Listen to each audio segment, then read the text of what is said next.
today's the day. Mm-hmm. People will get to hear your album. How are you feeling? People think it's your sophomore album, but it's not your sophomore album. No, it's my 7th album. It's your 7th album. Yep. Mic drop on that. No, for real. The Yeah, cigarette for real. is actually what I've been doing. So how are you feeling today? So relieved, Relieved? overwhelmed, excited, nervous. I'm feeling everything. Well, the last one, short and sweet. Short and sweet, that would be you. Thanks. What was such a juggernaut? Do you feel pressure that, oh, I hope people like it, or is it as good as that last one? Do you feel that at all? I think Can I just go first? I've already heard it, and yes, it is. I can't wait for you guys to hear it, but you answer the question. Well, let's proceed. My intention when I started writing this album was to start writing it before I felt pressure to follow something up. Mm-hmm. So I don't feel that really. I feel You like it's don't? its own thing. I think that it's sort of like, I don't know, when you have like a bunch of movies, you know, and every movie is different in your discography. It doesn't really, you know, I think as a collection and a culmination of things together, it just becomes your work. Yeah. But they all stand on their own. So That's a good way to put it. They all stand on their own. I think so. Should we sit here? Yeah, where do you want? Which side am I on, guys? This table's I'm so on this well side. lit. I feel like we should sit No, here. I said, is this a pretty restaurant? Yeah, Is it's this a real gorgeous. place? Yeah, we It's should. pretty. Have you been here before? I Uh-uh. like this. I love it.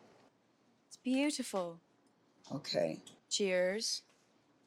Cheers to us. Cheers to us. Cheers to us. Okay, Man's Best Friend album. So when people first saw the cover of Man's Best Friend, there was a lot of tisk, tisk, tisk, and oh my. Yeah, tisk, tisk, tisk, and oh my. Yeah. What was your reaction to people's reaction? Like, y'all need to get out more, I think. I was actually shocked because I think between me and my friends and my family and the people that I always share my music and my art with first, it was... And whose opinion you trust. And whose opinion I trust very much and who know me better than anyone. It just wasn't even a conversation. It was just like, it's perfect for what the album is. It's perfect for, you know, kind of what it represents. And I don't know, everything about it to me just felt like so opposite of like the world ending. So I was excited. I was excited it made him feel something, and also excited that, you know, I think it's really interesting that so many different parts now, I think, of an album, a project can have so many different meanings and be looked interpretations. into. Interpretations, yeah, Yeah. exactly. So when you said the people that know you got it, what was your intention? What is the message you're trying to say on this cover, if anything?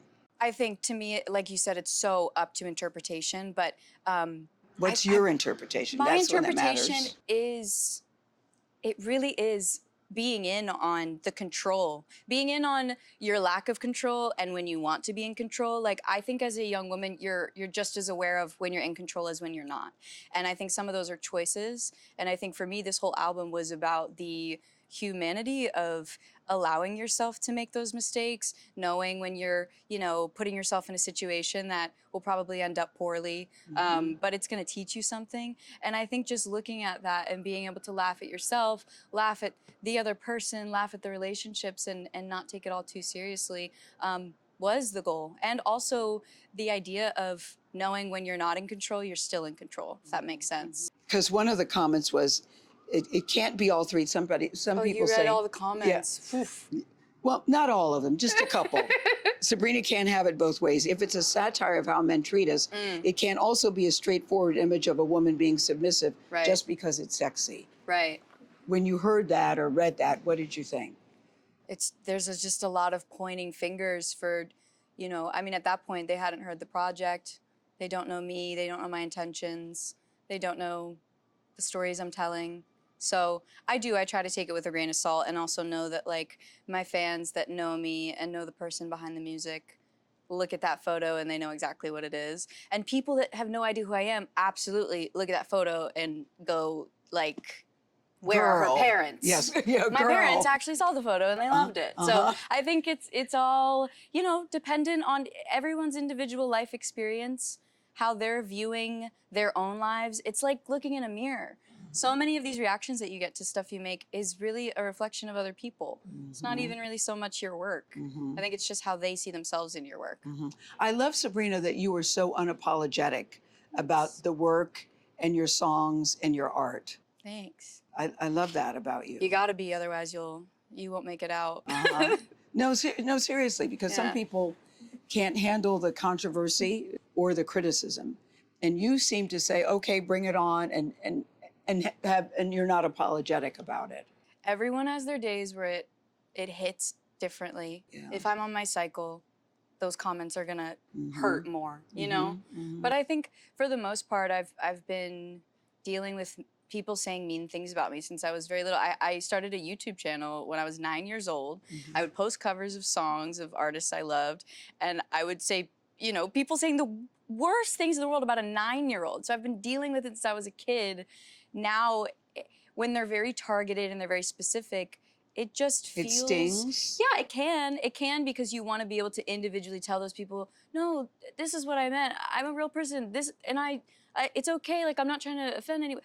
But if you do that, they find something wrong with that. And then it's kind of an endless spiral. So I have learned to listen to the people that are around me, that love me and know me, that, you know, trust me and have a drink and call it a day. And whose opinion that you respect and admire. Because this is what I've learned. It took me a minute to get there, because I would be so hurt about something. I would sometimes call the people up. Hello, this is Gayle. I read that you said, and instantly people, by the way, back there, oh my God, Gayle, I'm so sorry. I can't believe you're calling me.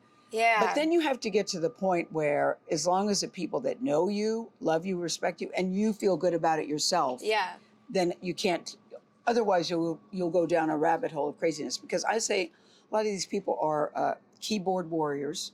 They say stuff they would never say to your face. Absolutely. Never say to your face. Yeah, and that's a great way to put it into perspective. You know, most of the time it's so easy to say this stuff when you're never gonna say it to someone's face. And also, I always say, you don't have to like what I do.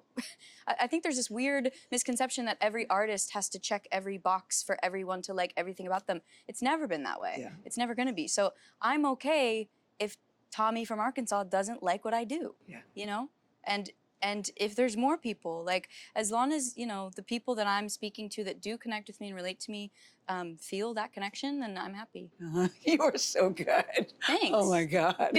That's such a good answer, though. Thanks. I'm okay if Tommy from Arkansas. Well, and there's more Tommies where that came from, but yeah. Are you proud of this album? Very proud. I feel like sometimes there's this idea that there's pressure for artists to make a project. You know, there's a timeline. There's sort of like... well, it was surprising that this one came out so soon after the juggernaut of last year. And I think it's just because of the fact that I was inspired, and I'm trying not to take that for granted. And I think that's why I'm so proud of it, because I felt like I really made it for me on my own terms, and not because I felt swayed or pressured to like make the next thing. And I think that's why it happened so effortlessly. I was just going through a lot, and I was like, well, I could either, you know, sit and sulk about it, or I could write about it. And it doesn't mean I have to put any of this out, but if it ends up feeling special, and it did, then I will. And I got to make it with 3 of my favorite people, 3 of my best friends, Amy, Alan, Jack Antonoff, and John Ryan. And it just was so special. Like, it really felt like magic. And from top to bottom, it really is, it's a chronological album, which I don't think any of my albums beforehand have really been as... It's chronological? Yeah, I mean, sonically and lyrically, it's really chronological as well. That's why I really love when people listen from top to bottom. Well, the titles stand out to me. It's one of the rare albums that I heard the title and I thought, I want to hear this song. My Man on Willpower, Sugar Talking, We Almost Broke Up Again Last Night, Never Getting Laid, When Did You Get Hot, Don't Worry, I'll Make You Worry, House Tour. What are you saying, Ms. Carpenter, to us? Like a lot of crazy stories, crazy conversations. I think, you know, my favorite thing is being able to pull from something that feels so real, or something that kind of, you know, takes you back how blatantly honest it is, and make a song about it. And I think this one in particular felt like a lot of it was rolling off the tongue. And that's all you can ever hope for when you're writing songs. Is Were these things that you had gone through? Because, for instance, Sugar Talking, Put Your Loving Word. Well, you tell me your favorite. I'll name the title. Okay, I'll take my and favorite. Then you tell me your favorite line out of it. Okay. Sugar Talking. I would say, you're saying that you miss me, boy, do you want a prize? That one kind of like, also put your love in where your mouth is like kind of the tagline for the song. Yeah. Sugar Talking isn't working tonight. I love that line. Yeah. My Man on Willpower. Oh my goodness. There's so many favorites in this song. I think the whole second verse is amazing. It's sort of like, yeah, okay. It's sort of like a run-on sentence. It's like, yeah, okay, he's on his big journey to find a little zest to life, a new sense of purpose, but why? I'm right here, I'm waiting. The joke can be over now, like, stop playing. And then it's My Man on Willpower is something I don't understand. And I think the whole song was really just autobiographical, unfortunately. Never Getting Laid. Now, the title made me think one thing, and then I hear the lyrics and I went, go Sabrina, Never Thanks. Getting Laid. That one is, I just hope you get agoraphobia one day, and all your days are sunny from your window pane. Wish you a lifetime full of happiness and a forever of never getting laid. What is the backstory there?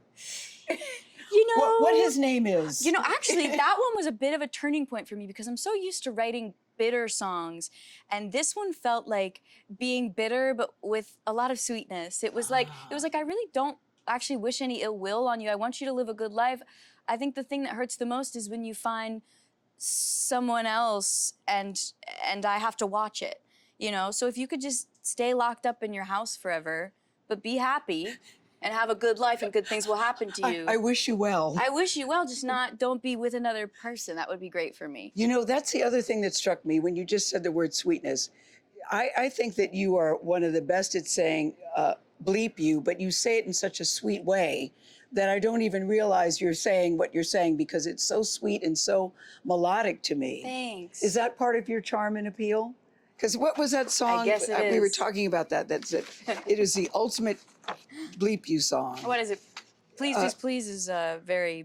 Are you talking about from this album? Yeah, yeah. I love Please. I love Please, Please, Please. But from this album, there's one song where you said, she's basically saying, bleep you, but you said it so nice.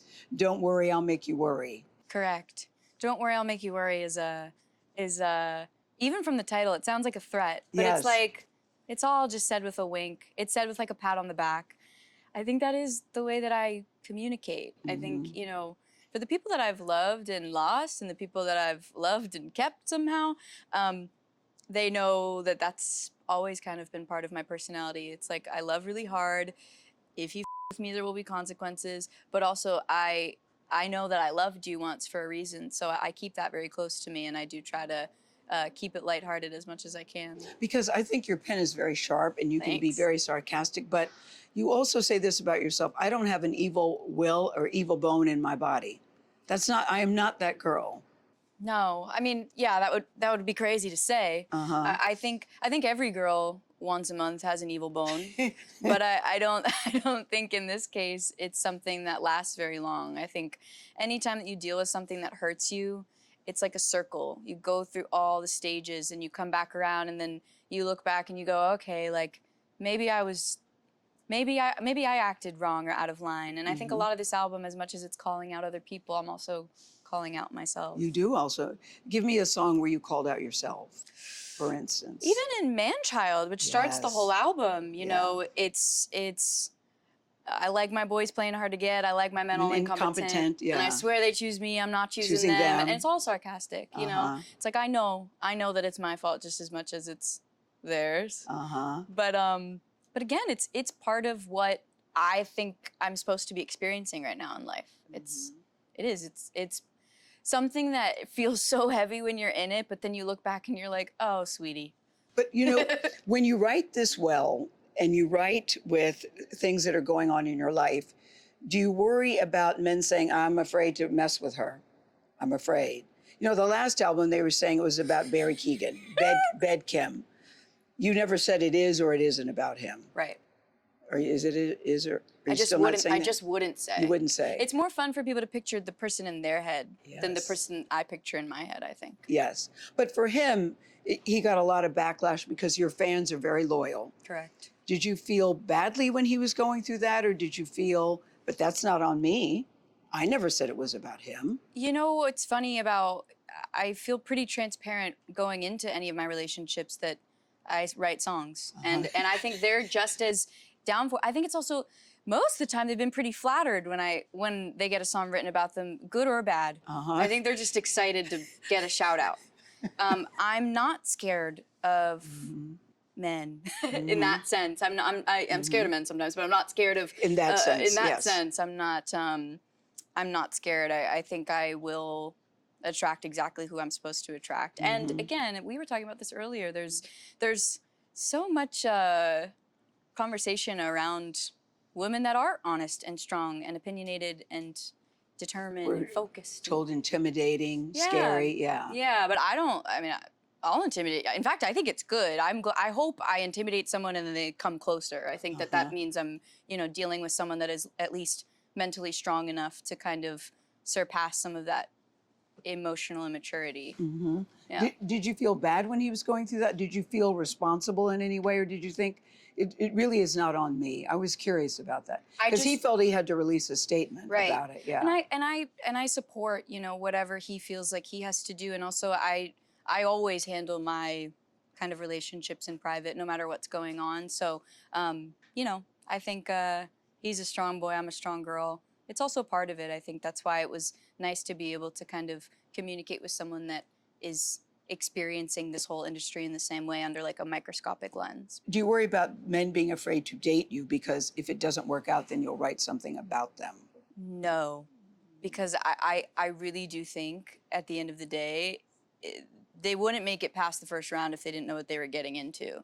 Like, it's like The Voice. It's like American Idol. It really is just sort of like, letting those people into your space in the first place. I say in my last album, I know I have good judgment. I know I have good taste. I know I have good taste. It's ironic, only I feel that way. Yes. But it's the truth. And I think, no, I would never be worried about that. I'm also just not worried in general about men not wanting to date me because the ones I have wanted to. And then, in the future, maybe I won't. Maybe I will. I think that's what's so funny about being this age is you're sort of like really living in the moment. Yes. You're like, that was yesterday, tomorrow let's see what comes. But I would never stop doing what I love and being honest for the sake of a potential future mediocre relationship.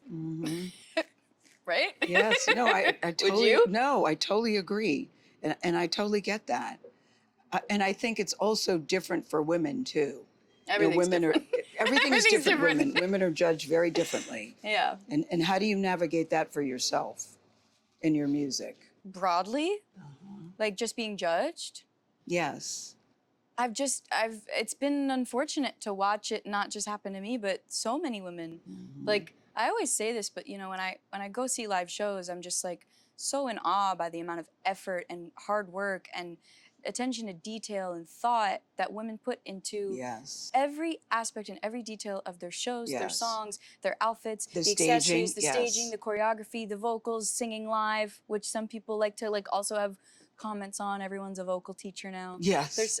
There's just so much, and like you said, you have to be resilient, but it sucks that we have to learn to just be resilient and not other people have to learn how to just like enjoy what they enjoy and keep their mouth shut when they don't enjoy something. We've all become very vocal, which is really good for certain things and really not productive for other things. The song that also came out today, Tears. But the thing that I think is really fun is the video. Thanks. I'm watching the video and I go, is that Colman Domingo? Colman Domingo, Sabrina? Isn't he just everything? Yes. How did that come about? I mean, I've just been the biggest fan of his. I always wanted to work with him, but I was like, in what world would we ever make sense? Did you know him? I've met him at a party before, and he came up to me and was so sweet and was just saying the nicest things about my music. And I was like, I didn't even know you knew who I was.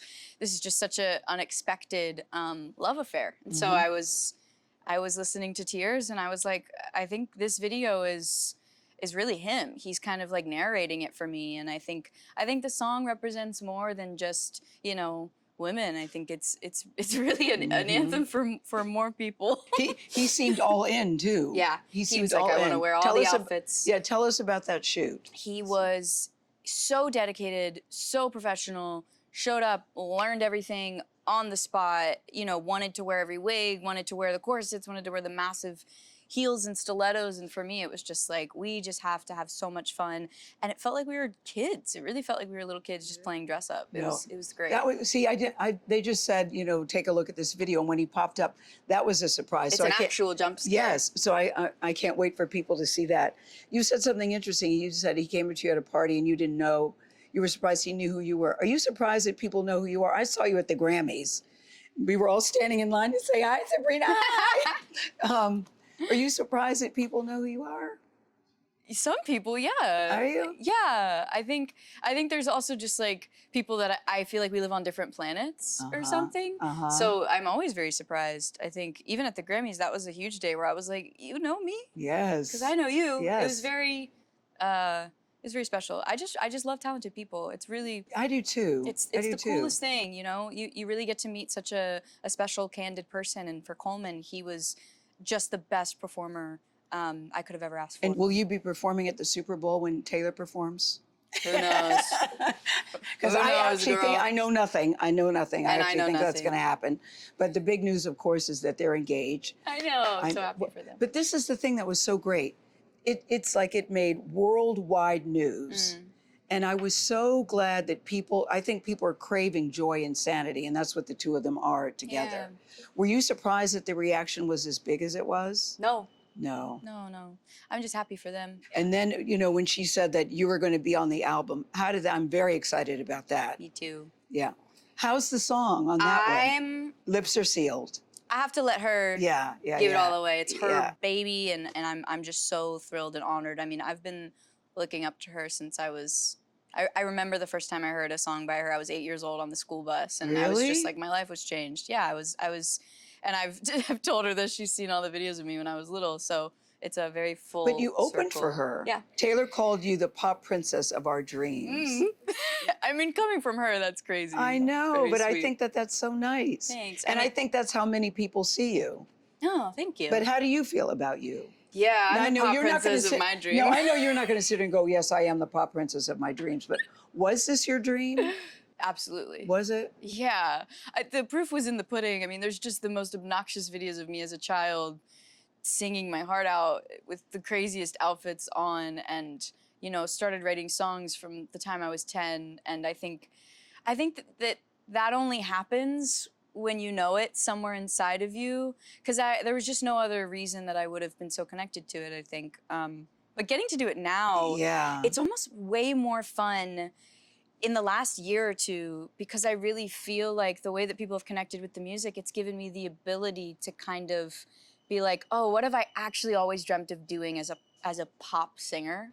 Let me wear that outfit. Let me do this performance. Let me, you know, like make this ice cream with my face on it. Like, there's just so many silly things, and I'm able to kind of not take it too seriously and really enjoy it. I could see you doing country too. Do you ever think about country? I'm curious, because I think your voice lends itself to many things. But have you ever thought about country? Well, it's funny. Or not really? Well, I'm from Pennsylvania. I know. And for some people that are from Pennsylvania, like I didn't grow up but I grew up in the country. I grew up like in the middle of nowhere, and my mom has this like sort of thick Philly accent, but it leans into like a Southern thing sometimes. So when I was younger, and I was covering country songs, I had the thickest accent. Southern accent. And as I've gotten older, and I've been playing with, you know, songwriting, and again, like not taking everything so seriously, it's come out in some of my songs.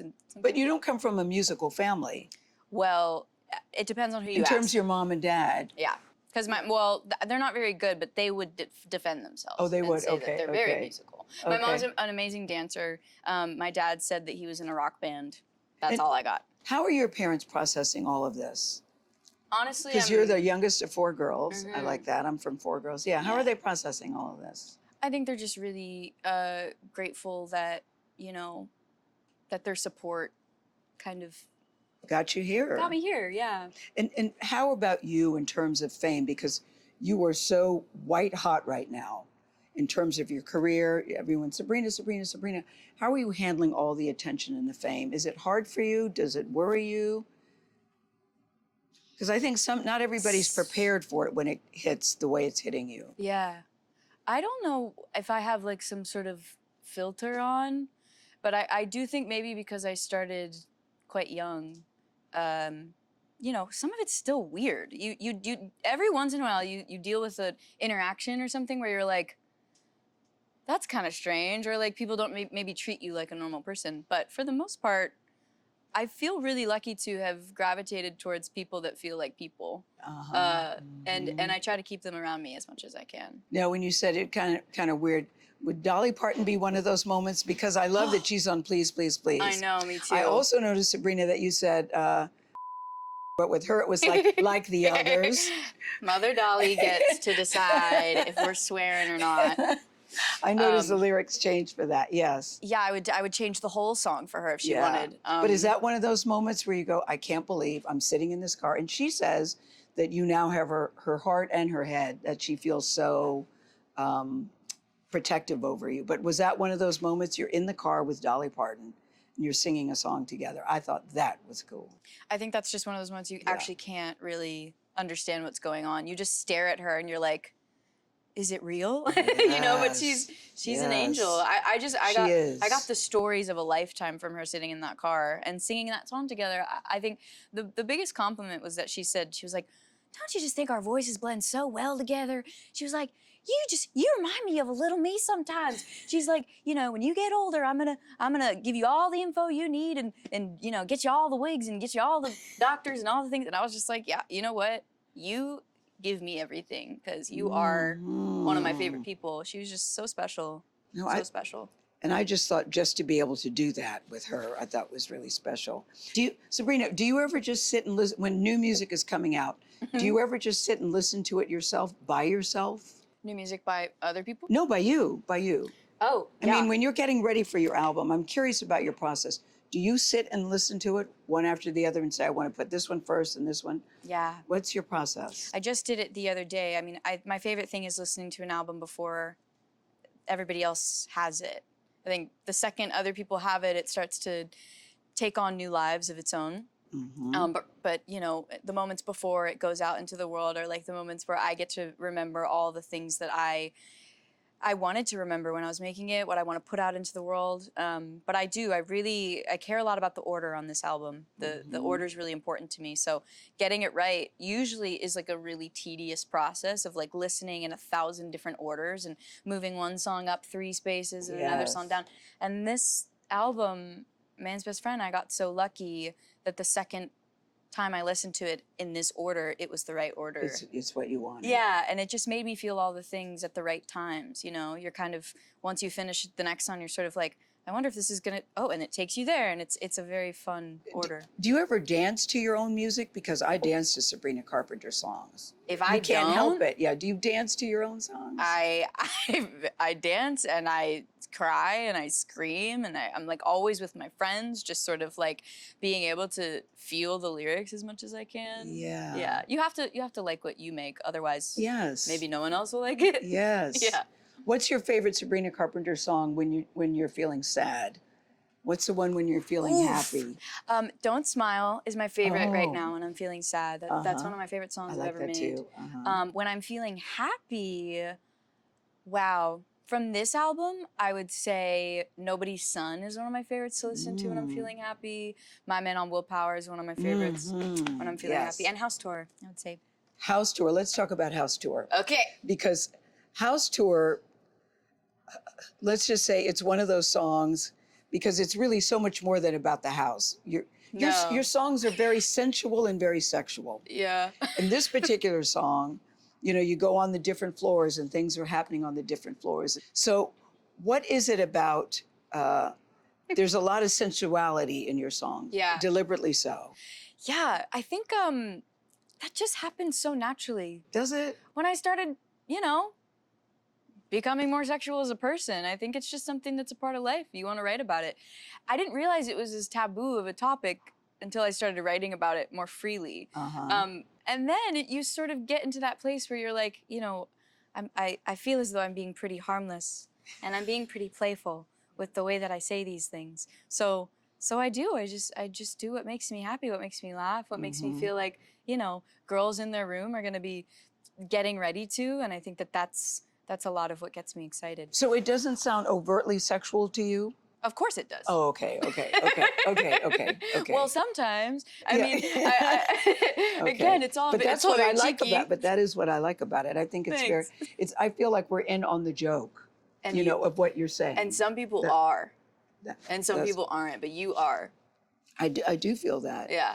You know what I like about your music is that it's unapologetic, and I think there are some people that would listen to the music and they'd be clutching their pearls. Correct. Yeah, and so I wonder. But then I'm thinking, but then the song isn't for you. That's how I look at it. Then this song isn't for you. It is not for the pearl clutchers. The album is not for any pearl clutchers.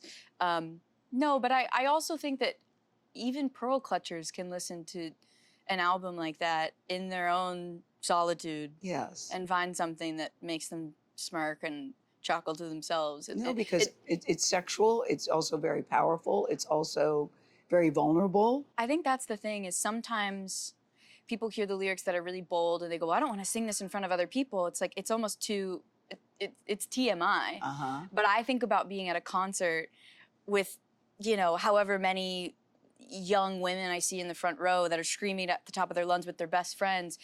And you can go like, oh, we can all like sigh of relief, like this is just fun. And that's all it has to be. And we can cry to the sad songs together. And I think, again, it makes a lot more light. I think that's what's really exciting about this album, even though it comes from a lot of really Painful things. painful places, confusing moments in my life. I was able to sort of turn it into something that's so celebratory and weirdly like bring a lot of light to my life and to my friends. And as simple as that sounds, or as cliche as it sounds, it's sort of something that excites me right now. And today, are you in a good place? You said it comes from painful places and Yeah. things. Are you in a good place? I'm Or still work in progress? ebb and flow, girl. Ebb Yeah. and flow. Yeah. Yeah. But I'm so proud of this album. So I do think that that's making me feel really excited. You love an innuendo in your music when you're writing. Because, you know, people see funny, quick-witted. Where do you get your sense of humor from? Because honestly, you're so, to me, unabashedly yourself. It comes from a dark place.